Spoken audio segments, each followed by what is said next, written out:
სწავლაში შეფასება ერთ-ერთი ყველაზე მნიშვნელოვანი პროცესია, განსაკუთრებით მაშინ, როდესაც საქმე გვაქვს სპეციალური საგანმანათლებლო საჭიროებების მქონე მოსწავლეებთან.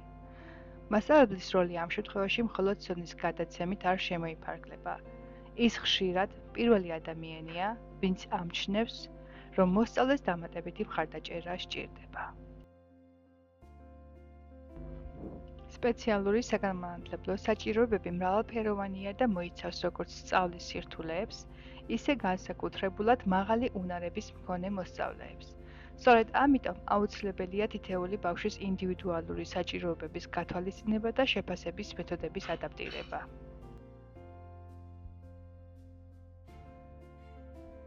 მოსწავლეების ჩართვა შეფასების პროცესში უსაფრთხო და მხარდაჭერი გარემოს შექმნა, ასევე მოქნილი და მრავალფეროვანი შეფასების გამოყენება ხელს უწყობს მათი განვითარებასა და თვითრწმენის გაძლიერებას. მნიშვნელოვანია, რომ თითოეულმა მოსწავლემ იგრძნოს, მისი შესაძლებლობები ფასდება და მას შეუძლია საკუთარი თავის გამოხატვა. თანამედროვე განათლებაში მთავარი მიზანი არა მხოლოდ ცოდნის შემოწმებაა, არამედ თითოეული მოსწავლის პოტენციალის აღმოჩენა და განვითარება.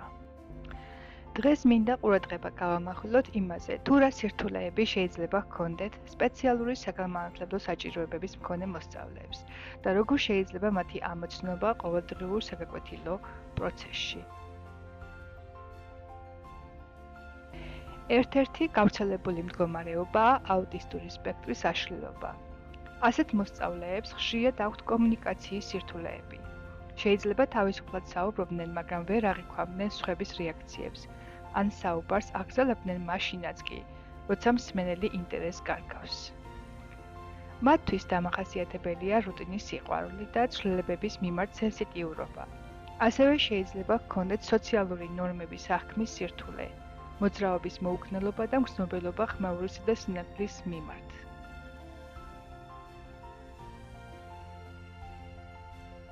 სხვა მნიშვნელოვანი კატეგორიაა კომუნიკაციისა და ენის განვითარებასთან დაკავშირებული სირთულეები. ასეთ შემთხვევაში მოსწავლეს შეუძლია უჭირდეს სიტყვების სწორად წარმოთქმა, წინადადებების აგება, ტექსტის გაგება ან საკუთარი აზრის გადმოცემა. ხშირად აღინიშნება შეზღუდული ლექსიკური მარგი და სოციალური კომუნიკაციის სირთულე.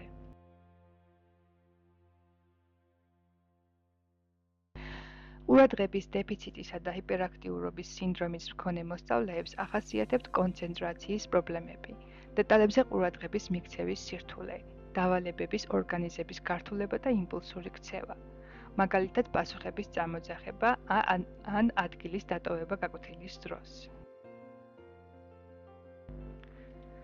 მოტორული კოორდინაციის დარღვევები, მაგალითად დისპრაქსია, შეიძლება გამოვლინდეს მოძრაობის მოუქნელობით, კოორდინაციის სირთულეებით, ყოველდღიური მოქმედების შესრულების გართულებით, ასევე ემოციური მგრძნობელობით. ასევე მნიშვნელოვანია სოციალური, ემოციური და ქცევითი განვითარების სირთულეები. ასეთ მოსწავლეებს შეიძლება უჭირდეთ ემოციების მართვა, ურთიერთობების ჩამოყალიბება და სტრესულ სიტუაციებთან გამკლავება. სენსორული ან ფიზიკური საჭიროებები მოიცავს მხედველობის, სმენის ან სხვა ფიზიკურ შეზღუდვებს, რაც გავლენას ახდენს სასწავლო პროცესში ჩართულობაზე. და ბოლოს არ უნდა დაგვავიწყდეს განსაკუთრებული ნიჭის მქონე მოსწავლეები. მათ შეიძლება ჰქონდეთ მაღალი ინტელექტუალური უნარები, ინტერესის მრავალფეროვნება და ასაკთან შედარებით უფრო განვითარებული აზროვნება, თუმცა ხშირად საჭიროებენ დამატებით გამოწვევებსა და მხარდაჭერას.